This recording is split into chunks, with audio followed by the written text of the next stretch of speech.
जी आज हमारे साथ हैं मिस्टर कुलदीप। हमारे बीए कौन सी क्लास में बैठे हैं अभी? Third year. और आप बेटा? सक्षम कौन सी क्लास में है अभी? Third year sir. और आप बेटे सर पंकज। कौन सी ईयर में है? Second year. नाम क्या आपका? सर पंकज। अच्छा देखो भाई, आज इन लोगों ने एक ऐसा इंपॉर्टेंट टॉपिक लाया है और ये स्टडी कर रहे हैं। काफ़ी चिंतक विचारक लोग हैं कि जो अभी हाल ही में जो ईरान के इलेक्शन हुए वहाँ मिस्टर कौन जीते बेटा? पशेश्किन है ना। चलो नाम से क्या रखा है, जो पढ़ने वाले नेट में लोग हमारे युवा साथी देखेंगे तो ऐसा माना जा रहा है कि वो थोड़े से लिबरल फेवर में उन्होंने बुरके बोला था कि हम बुरके को इम्पोज नहीं करेंगे ईरान में, है ना जी। जैसा कि उससे पहले अगर कोई आप लोग जानते होंगे, ईरान में एक लड़की थी, उसका नाम भूल गया मैं। हाँ है ना, मासा आमिनी है ना। उनको ईरान की जो महिला पुलिस थी उसने दुपट्टा नहीं पहना था, बुरका नहीं लगाया था, तो उनको मारा है ना, मर गई वो। तो बड़ा तगड़ा प्रोटेस्ट हुआ, लड़कियों ने बड़ा आंदोलन किया और उसके बाद वहाँ युवा वर्ग बहुत अग्रेसिव हो गया सरकार के। तो ऐसे में ईरान की जो वर्तमान सरकार है उसको भी लेजिटिमेसी का खतरा है। तो ऐसे में उन्होंने इस बंदे के चुनाव को ओके कर दिया। बेसिकली वहाँ चुनाव जो उनकी शिया की जो सबसे बड़ी जो काउंसिल है वहाँ, उससे पूछे बिना किसी का टिकट क्लियर नहीं होता। तो इसका टिकट क्लियर कर दिया, मतलब इतना खतरा भी नहीं था इससे, तो टिकट क्लियर किया गया। बाकी लिबरल का टिकट उन्होंने काट दिया, तो ये चुनाव जीत गए हैं। और बहुत से लोग इसको देख रहे हैं कि शायद इससे ईरान में थोड़ा सामाजिक सुधार का ब्यार आएगी, महिलाओं को थोड़ा अधिकार मिलेगा, लड़कियों को अधिकार मिलेंगे, थोड़ा रिफॉर्म आएगा, शायद अमेरिका और ईरान की दोस्ती भी थोड़ी मतलब पीस स्थापित हो। तो इस पे हम चर्चा करेंगे। इसके लिए पहले हम हिस्टोरिकल बैकग्राउंड पे जाएंगे, ठीक है जी। तो क्या आप में से कोई बताएगा वर्तमान में जो ईरान में सरकार है, व्यवस्था है, वो कब स्थापित हुई और किस तरह की क्या थी? कोई बता सकता है आप में से? सर 1979 में जो इस्लामिक रेवोल्यूशन हुआ था, पहले ईरान में जो रूल करते थे वो करते थे किंग मुबारक शाह रिजा फलसबी। बिल्कुल सर फिर उनको जैसे कि 1970 उन्होंने जैसे तो बहुत ज़्यादा रिफॉर्म्स लाया, जिसको वाइट रेवोल्यूशन, लैंड रिफॉर्म्स भी बोल सकते हैं। लैंड जो वो करना चाहते थे कि किसी का पर्टिकुलर अधिकार ना हो, कुछ स्पेशल मतलब रिजिड लॉ, मतलब वो कानून व्यवस्था ना बनाई जाए जिसमें किसी का शोषण हो। और जो मेन जो बोल सकते हैं कि कटर ग्रुप के लोग थे या खामेनी ग्रुप के लोग थे सर, वो उनके अगेंस्ट होते थे। But sir Khamenei group late बोल सकते हैं 1980 में, और 1980s में सर बहुत ज़्यादा स्ट्रॉन्ग हो गया जब फलस भी बहुत ज़्यादा मतलब फिजिकली वीक हो गया और अमेरिका चले गए थे वो बेसिकली अपने इलाज के लिए। तो उन्होंने खामेनी ग्रुप के कई मतलब लोगों ने या कार्यकर्ताओं ने अमेरिकन एम्बेसी के काफ़ी ज़्यादा लोगों को वहाँ पे किडनैप हुए थे। बिल्कुल बड़ी कंट्रोवर्सी है, कंट्रोवर्सी कि उनका एग्जीक्यूशन या उनको बाहर निकाला जाए ईरान से। सर इस करके देखा जा सकता है कि वहाँ पे कट्टरता का दौर 1980 के समय से आ चुका था, 79 के रेवोल्यूशन के बाद, सर है ना। वो उसे मतलब इस्लामिक रेवोल्यूशन ही बोल सकते हैं जिसने ईरान को पूरा बदल के रख दिया। ठीक है। अच्छा आप कुछ जानते हैं इस हिस्ट्री के बारे में और ईरान की मॉडर्न हिस्ट्री के बारे में? एंशिएंट भी है ना उसकी, एंशिएंट जानते हैं आप क्या? एंशिएंट ईरान की सभ्यता एंशिएंट तो जैसे अब देखा जा सकता है कि उसको भी ओल्डर सिविलाइजेशन में काउंट हो जाता है। उसमें असेरियन और ससेरियन ग्रुप्स हो सकते हैं, जिसके बाद वो एवॉल्व होकर पर्शिया में कन्वर्ट हुए। सर असेरियन में देखा जा सकता है सर उनका कि उनका मेन अगर कंटेम्प्रेरी है तो वो थे मेसोपोटामियन। और भारत के साथ बड़ा लिंक है उनका, भारत के साथ बहुत ज़्यादा लिंक था। हमारे जो वेद है ना मैच होते हैं सर जेंडा वेस्टा में कई टर्म्स जैसे होता है, यहाँ पे होता है वैदिक टर्म्स है, यार सोम है वहाँ पे होम है। और सर कई बार तो जैसे एविडेंस दिए जाते हैं, उसको बोलते हैं एलामियन माइग्रेशन थ्योरी। एलामियन माइग्रेशन थ्योरी में सर 2 टाइप्स की थ्योरी है। एक है जो 30,000 साल पहले वहाँ से द्रविडियंस जिनको आज बोला जाता है, वहाँ से ईरान से लोग चले थे और यहाँ आकर बसे थे by the route of Balochistan. Sir ये थ्योरी है, वैसे तो ये हाइपोथेसिस बोला जाता है इसको, बट ऐसा बोला जाता है कि ईरान और इंडिया में बहुत ज़्यादा भाषा भी मैच होती है। और सर सेकंड थ्योरी ये है कि जब आर्यंस आ रहे थे ऊपर, तो आर्यंस की 2 ब्रांचेस थे, एक ईरानियन आर्यन थे और एक वैदिक आर्यन थे, तो इस तरह से भी बटे थे। इनके ग्रंथ्स में काफ़ी सिमिलरिटी है, जेंडा वेस्टा से लेकर ऋग्वेद में काफ़ी टर्म्स है जो मैच करते हैं। सही बोला आप। तो ना ईरान एक प्राचीन सभ्यता है ना जी। और जो ये शाह की बात की ना आपने, इनको एस्टेब्लिश किया अमेरिका ने कोल्ड वॉर में, ठीक है ना जी। इसी जब मतलब मैंने जितना मुझे थोड़ा सा नॉलेज है सर, 50s में एक बंदा था, मतलब इनका डॉक्टर मोजदेक नाम था उनका, मोजदेक। तो उन्होंने ये मांग की थी कि भाई इससे नाराजगी थी। ईरान के कई कट्टरपंथी मानते थे कि वो ईरान की जो रिलीजियस वैल्यूज़ है, क्योंकि ईरान बहुत पहले इस्लामिक हो चुका था मिडियल 7th सेंचुरी में, तो वो कहीं ना कहीं इस्लामिक वैल्यूज़ को मतलब नकार रहे हैं और कहीं ना कहीं वेस्टर्न फिलॉसफी वेस्टर्न थिंकिंग को इस्लाम के ऊपर रख रहे हैं ईरान में, तो वहाँ के लोग उनसे नाराज़ हो गए थे उस समय कि ये वेस्टर्न ज़्यादा मतलब एजेंट की तरह काम कर रहा है, तो इसलिए कट्टरपंथी उनको हटाने के हाँ, लिए और थोड़ा प्रो मार्केट भी था ना वो, pro तो उससे थोड़ा ऐसा होता है शुरू में जब प्रो मार्केट रिफॉर्म होते हैं कई बार तो समाज के धनाढ़ लोगों को ज़्यादा फ़ायदा होता है, समाज में गरीबी भी थी, तो इस गुस्से का भी फ़ायदा उठाया उन्होंने, मतलब इकट्ठे हुए ना बंदे, कई कारण थे, मतलब समाज में गरीबी भी थी, हालांकि अमीर लोग अमीर भी हो रहे डॉक्टर मोज़देक के काफ़ी अच्छे रिलेशन थे अमेरिका के साथ सर, उन्हीं की नहीं, अमेरिका ने हटाया बेटा उनको, CIA ने कू किया उनका 1953 में।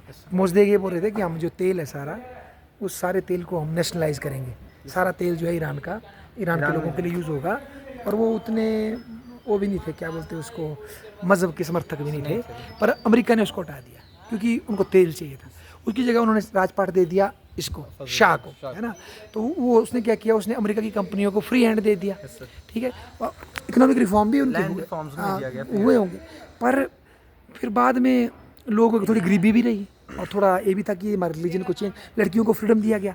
ईरान और अफगानिस्तान दो ऐसी कंट्रीज है जहाँ की जवानी में वहाँ के मतलब आज से 30 साल पहले वहाँ की लड़कियाँ पैंट पहनती थी, आप हैरान हो जाएंगे। अफगानिस्तान में भी ये फैशन था, जब 79 में सोवियत संघ ने वहाँ अटैक किया था ना अपनी कम्युनिस्ट सरकार को बिछाने के लिए, शेर अली की सरकार को, उस टाइम भी वहाँ फ्रीडम था औरतों को, ये बिल्कुल रिवर्स हो गया उसके बाद।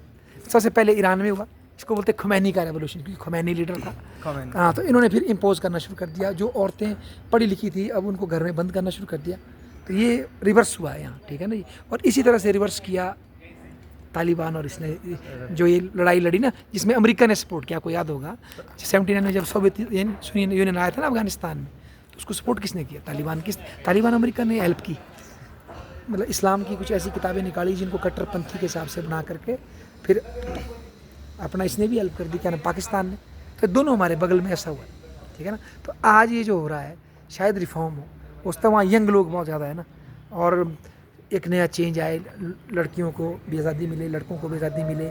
और मैंने तो ये सुना कहीं कि ईरान में इस वक्त जो एथिस्ट है उनकी भी संख्या बढ़ रही है, वो शायद कारण इसलिए कि जब हम रिलीजन को इम्पोज करते हैं ना तो लोगों में अंदर अंदर क्या पैदा हो जाता है। एक्चुअली ईरान के कई लोग अपने पुराने एंशिएंट रूट्स को पहचान रहे हाँ, हैं, ये भी हो अपने आप को पर्शियन क्लेम कर रहे हैं, कई एक्स मुस्लिम्स निकल रहे हैं, कई क्रिश्चियन बन रहे हैं अंदर ही हाँ, अंदर, क्रिश्चियन बट वो शो नहीं कर रहे हैं, हाँ, काफी वो डर है ज़्यादा ना, ऐसे भी मतलब रिसर्च परसिक्यूशन का डर है ना।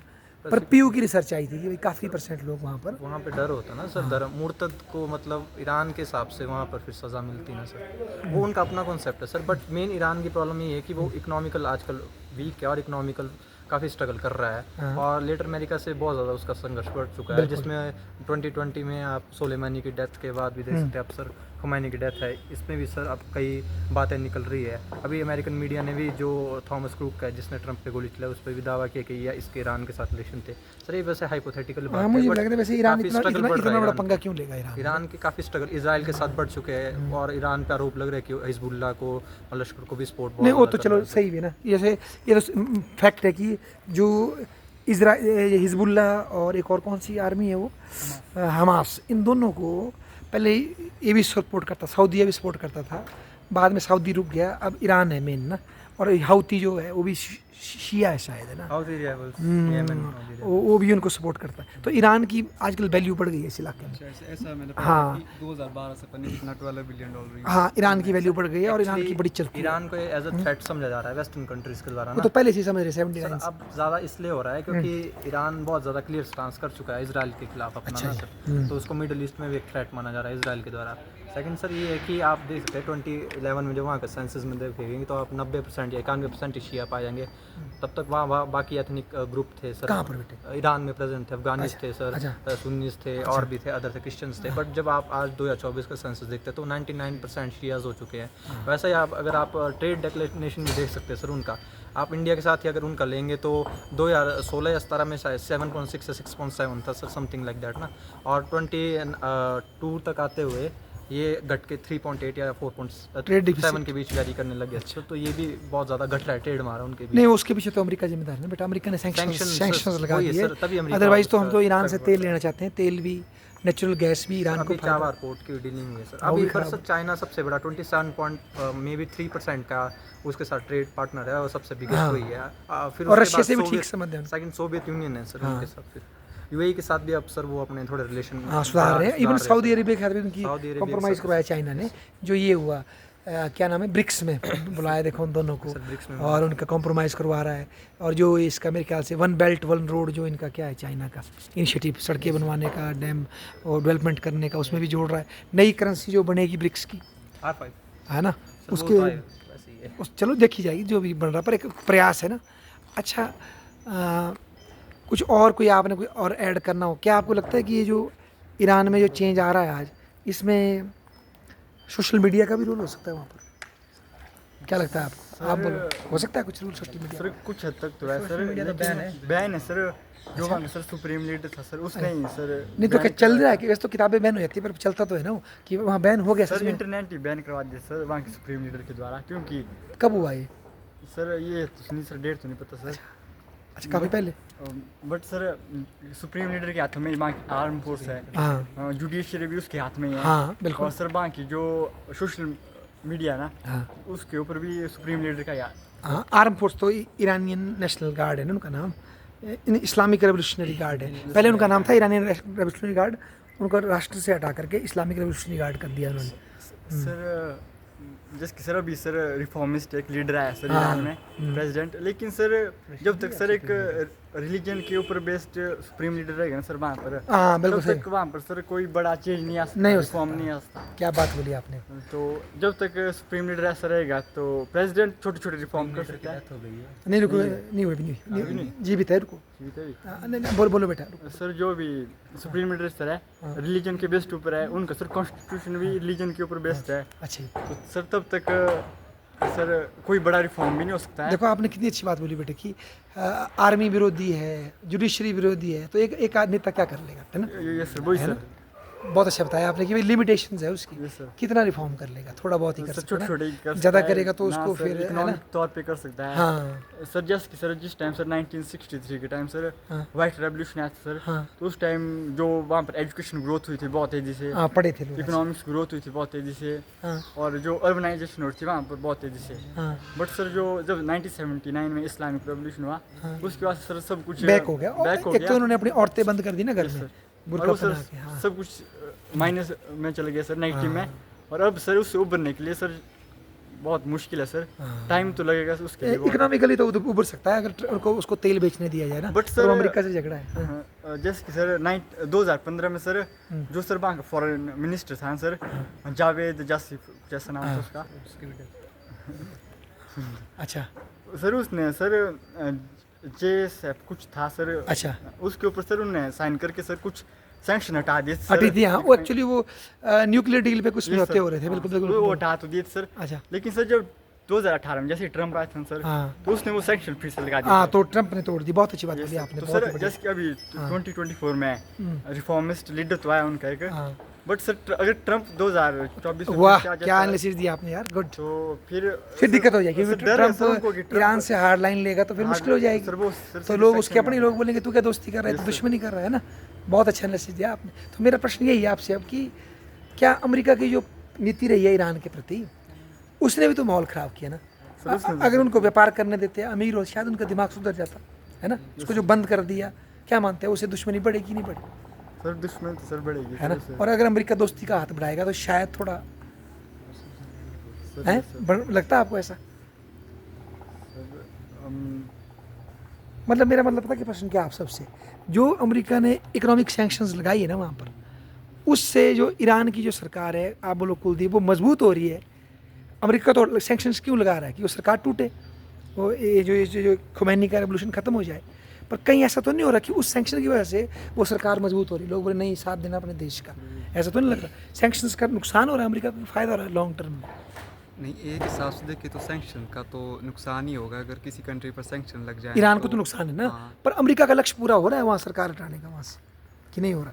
नहीं मतलब अगर लक्ष्य तभी एक लक्ष्य मतलब कि तब सॉफ्ट तरीके से पूरा होता है ना, अगर किसी कंट्री के लोगों को मतलब थोड़ा सा फ्रीडम दी जाए। हाँ अगर जैसे रशिया का एग्जांपल ले ले हम ना, हाँ। वहाँ पर उतना वो नहीं है मतलब कि जैसे ईरान में चला है, धर्म को रेडिकलाइज किया गया है, तो वहाँ के लोग मतलब कि अपनी जो गवर्नमेंट है उससे मतलब कि तंग नहीं जो रशिया के देखे। हाँ, कम है वो तो उतना। इसलिए जैसे यूएस ने सैंक्शन भी लाया रशिया पर, हाँ। तब भी मतलब कि जो मतलब कि यूएस के रशिया को गिराने का वो सिस्टम चला है, वो मतलब कि पूरा नहीं हो पा रहा है। हाँ। अगर ईरान में देखें हम तो वहाँ पर मतलब कि जो ईरान के लोग हैं उनके गवर्नमेंट पर मतलब कि गुस्सा भी है जैसे कि नहीं रेडिकलाइजेशन पर देखो इसको बेटा इस तरह से लो ना, जैसे रशिया में भी लोग नाराज थे पुतिन से कुछ तो, पर जब अमेरिका ने घेरा दिया अब तो सब साथ हो हाँ, अब तो साथ गए, विरोधी का मुंह ऐसे ही बंद हो गया, चुप हो जाए भाई देश को खतरा है।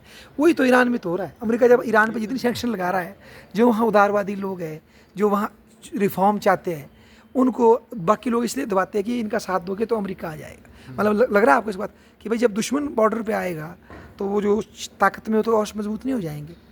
वहाँ पर ऐसा चला है जो मतलब कि जनता है और जो वहाँ के लीडर्स है वो एक आइडियोलॉजिकल बहुत चली है। हाँ चलिए भाई जैसे युवा जो लीडर्स है वो मतलब कि थोप रहे एक जो मतलब कि इस्लाम की जो मतलब कि रेडिकल आइडियोलॉजी है थोप रहे, और जो लोग है मतलब कि उससे छुटकारा पाने युवा से- पीढ़ी हाँ, बदलना चाहती है। जैसे वो हिजाब वाला चला है, तो उसमें मतलब कि थोड़ा सा ऐसा कि इसमें कॉन्फ्लिक्ट है। हाँ कह नहीं सकते कि मतलब कि जैसे यूएसए का जो जो मतलब उसने कि- sanction लगा के हाँ, रखी है sanction लगा के जो मतलब कि ईरान को थोड़ा सा वो करना चाहता तो है। उसे यूएसए का पूरा हो रहा है क्या लग रहा नहीं हो रहा ना वैसे, क्योंकि वैसे ईरान ने पूरा देखो नहीं हो पा रहा है। यूएसए का सबसे क्लोज जो उसका भाई है इजराइल, कितना अति कर दी है उसकी इस टाइम ने, हाँ वो भी है, वैसा हो सकता है ना क्या दिखा भविष्य में नहीं। और ये तो ये मानेंगे आपकी इजराइल मतलब ईरान कुछ सालों में बड़ा फेमस हो गया वर्ल्ड में नहीं, मतलब वो उसकी स्ट्रेटेजिक वैल्यू वेस्ट एशिया में नहीं हाँ, वो तो इंपॉर्टेंट हो गया ना, चाहे हमास के नाम पर हो या हिजबुल्ला के नाम पे हो या हाउती के नाम पे हो, तंग करने की क्षमता बढ़ गई ईरान वो की। तो पहले नहीं थी terrorism। इतनी नहीं। हाँ वो तो है, अगर टेररिस्ट एक्टिविटी करेंगे कहीं पर हाँ। तो फिर तो फेमस हो जाता है। पर उसको करवाने के लिए आपको उतने सारे लोग भी तो चाहिए सपोर्टर, हाँ स्पोर्ट्स से मतलब कि मनी बहुत पड़ेगी हम उसको है ना।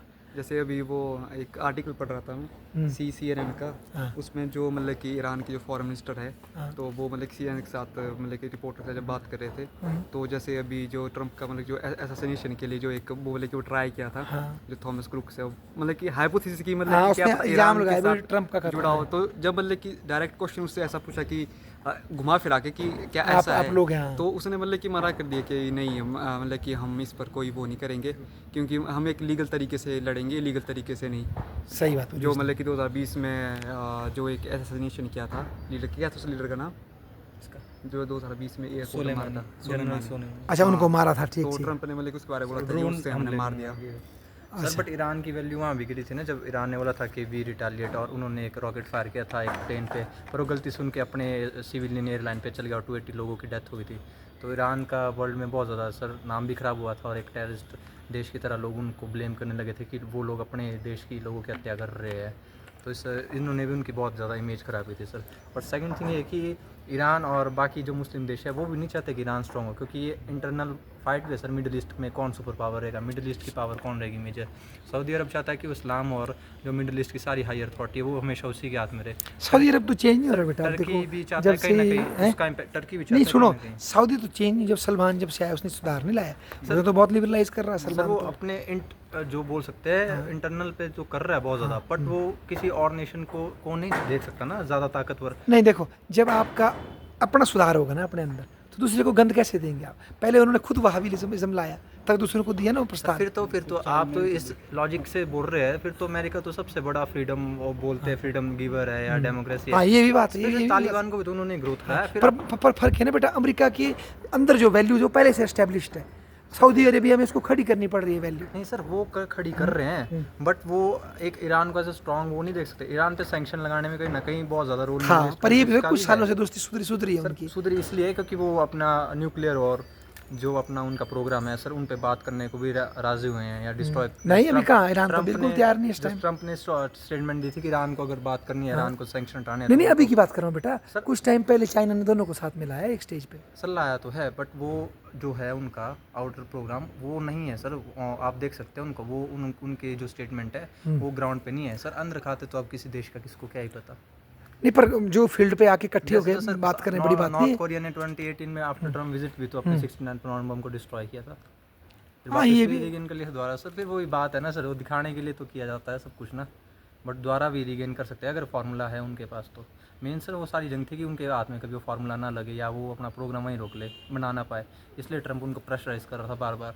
और इसलिए सर इजराइल भी अमेरिका के थ्रू या किसी और कंट्रीज़ के थ्रू ईरान पे सैंक्शन इम्पोज कर रहा था कहीं ना कहीं, क्योंकि इजराइल को भी बहुत बड़ा थ्रेट है ना सर। इसराइल तो है ना, इसराइल की नहीं पर दोस्ती हुई, पर मैं तो इसकी बात कर रहा सऊदी अरेबिया की, इसे थोड़ा सा पोजीशन को उतना हार्ड नहीं कर दिया। सऊदी अरेबिया और सर अगर ईरान की डायरेक्ट वॉर देखी जाए सर, वो किसी इकोनॉमी या न्यूक्लियर उस टर्म नहीं है, वो है सर खलीफत की। है? ईरान भी कहीं ना कहीं चाहता है कि वो भी इस्लामिक का बोला हेड बने या खलीफत बने। तो- टर्की का मेजर रोल है कि वो अच्छा। चाहता है खलीफत उनके हाथ में है, जैसा कि मिडेवल सेंचुरीज में चली गई थी। बट सऊदी अरब चाहता है जैसे वो मुस्लिम उम्मा का मतलब बोल सकते हैं लीडर है, या उनके मामा का शरीफ है कावा है, तो उन्हीं के देश में, तो वो बोल सकता है कि वो एज अभी रिप्रेजेंट कर रहा है हेड की तरह। तो वो चाहता है कि उसके हाथ से वो पावर ना चल जाए, क्योंकि कई और देश अगर उससे ज़्यादा पावरफुल बनता है तो कहीं ना कहीं मुस्लिम वर्ल्ड या ओआईसी कंट्री उसको अपना सुप्रीम लीडर या उसको अपना वो बोल सकते हैं ना रिप्रेजेंटेटिव की तरह देखना लग जाएगी। तो सर ये जंग एक्चुअली रिलीजियस है, इकोनॉमी से ज़्यादा, और आप बोल सकते हैं पॉलिटिकल इंटरेस्ट से ज़्यादा रिलीजियस इकोनॉमिक फैक्टर नहीं है इसमें। सर इकोनॉमिकल फैक्टर है, बट वो सऊदी अरब को इतना इम्पैक्ट नहीं करता ईरान का। सऊदी अरब को जो मेन इम्पैक्ट कर रहा है वो है कि उसके पावरफुल होने से उसकी मुस्लिम जो बोल सकते हैं मुस्लिम जनसंख्या दुनिया में है या मुस्लिम है, उसके ऊपर की जो दावेदारी है, उसके ऊपर का जो वर्चस्व है, उसको कहीं ना कहीं ईरान टक्कर ना दे। पर बेटा ईरान कितना भी कर ले तो दुनिया की जो मतलब 90% सुन्नी आबादी वो थोड़ी मानेगी उसको, तो शिया देश है ना यार बेटा, उसकी जो पहुँच है वो तो काफ़ी हद तक शिया में ही रहेगी ना, सुन्नी थोड़ी मानेंगे उसको, थोड़ी सी रिस्पेक्ट दे सकते हैं, पर मतलब लिमिटेशन है ईरान की पावर। स्ट्रॉन्ग कंट्री तो फिर वो एक जैसे टर्की है अभी, हाँ टर्की तो सुन्नी टर्की देश है। जैसे वैसा ही सर उसको भी माना जाएगा ईरान को, क्योंकि अगर वो न्यूक्लियर पावर है, उनकी मिलिट्री स्ट्रॉन्ग, उनका इकोनॉमी बहुत तो स्ट्रॉन्ग। आप इसको देख रहे हैं मतलब पावर संघर्ष से है ना वेस्ट एशिया पावर में। ठीक है, अच्छा आप क्या बोलेंगे लास्ट में, इस सारी डिबेट में कुछ बोलना चाहेंगे आप?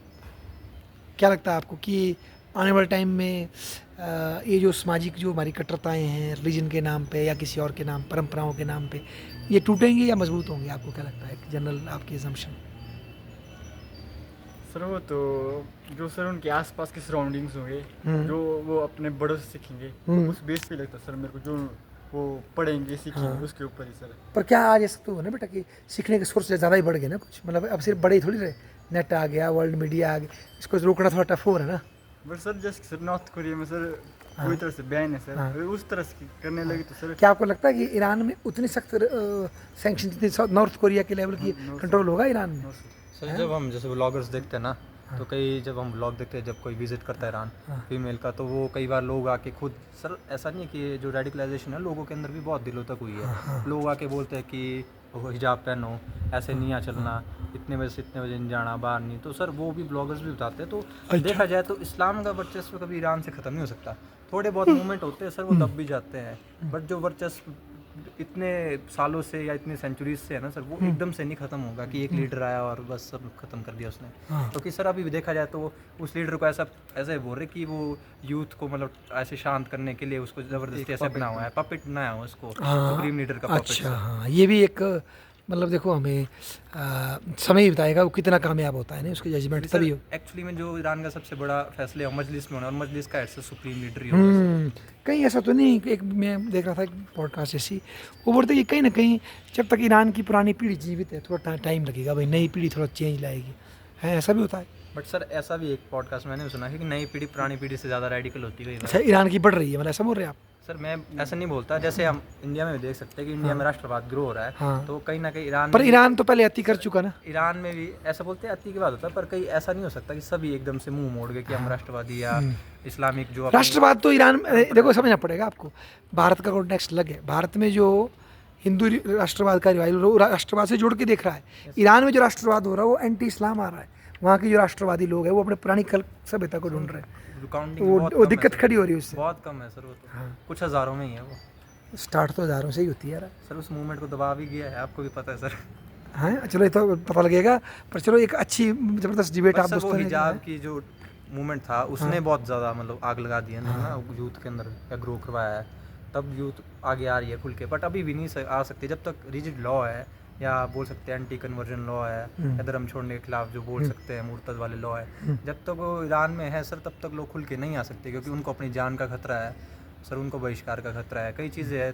उस मूवमेंट को तब तक स्ट्रॉन्ग नहीं किया जा सकता है जब तक उनको कोई सपोर्ट करने वाली बहुत ताकतवर ऑर्गेनाइजेशन या उनके लिए आवाज़ उठाने वाले लोग ना, लीडर्स ना निकले ग्राउंड से।